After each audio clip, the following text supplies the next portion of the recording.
आपके मन में एक प्रश्न तो खड़ा होगा, आया तो होगा कि गणेश जी के 10 दिन तक बिठाओ, नित्य पूजन करो, ने पाठ करो, ने अर्चना करो, ने 10वें दिन इनके विसर्जन कर दो, और वो भी पानी में कर दो, पानी में विसर्जन करो। तो ये कहां लिखा कि जल में विसर्जन करो? श्रीमद् भागवत पुराण की रचना जब वेद व्यास जी महाराज करने के लिए बैठे, वेद व्यास जी ने सुखदेव जी से कहा कि मैं मंत्र बोलूंगा, मैं श्लोक बोलूंगा, इसको लिखेगा कौन? तो सुखदेव जी ने बोला गणेश जी से विनती करो। गणेश जी से कहा कि आप लिखोगे? गणेश जी बोले मैं लिखने को तैयार हूं, पर बोलते बोलते तुम रुक गए तो मैंने भी लिखना छोड़ दूंगा, उसके बाद मैं भागवत को विराम दे दूंगा, मैं आगे नहीं लिखूंगा। अब वेद व्यास जी बड़े चक्कर में पड़ गए, क्या करें? तो गणेश जी से कहा मेरे श्लोकों में कुछ गड़बड़ी हो सकती है, उसमें से गलती को छांटना पड़ेगा, फिर लिखना पड़ेगा। कितना सुंदर संबोधन श्री वेद व्यास जी ने कहा कि मैं जो श्लोक बोलूंगा आपको लिखने के लिए है, उसमें मैं कुछ गलती करूंगा, उस गलती को छांटना है, तब श्लोक लिखना है। क्यों कहा वेद व्यास जी ने ये बात? गणेश जी भगवान है, वेद व्यास जी कहते हैं मैं तो संसारिक मनुष्य हूं ना, गलती तो कर सकता हूं। गलती कौन करता है? जम के बोलो भगवान गलती करता है क्या? नहीं, गलती कौन करेगा? मनुष्य। गलती मानव करेगा, गलती मनुष्य करेगा। और गलती करने के बाद अगर हमसे अपनी जिंदगी में कोई गलती हो जाती है तो एक बार क्षमा मांगने में कुछ जाता है क्या? प्रणाम करने में कुछ जाता है क्या?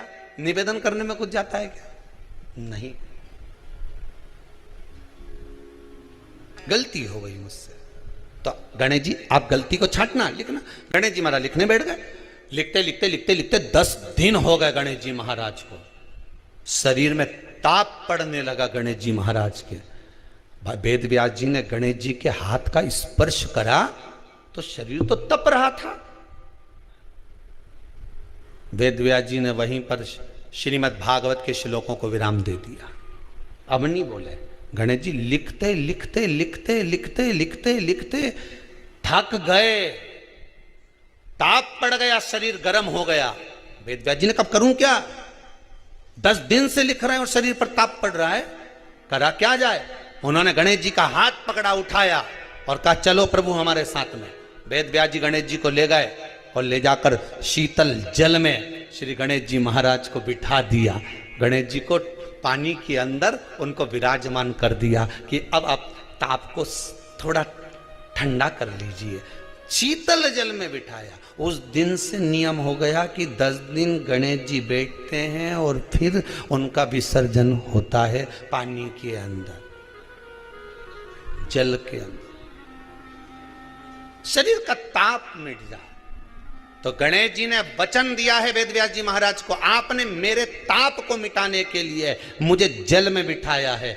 जो मुझे जल में विसर्जन करेगा मेरा ताप तो मिटेगा ही, साथ में जो मुझे जल में विसर्जन करेगा उसके जीवन के भी ताप को मैं मिटा दूंगा, उसके जीवन के ताप को मैं मिटा दूंगा। ताप मिटा दिया।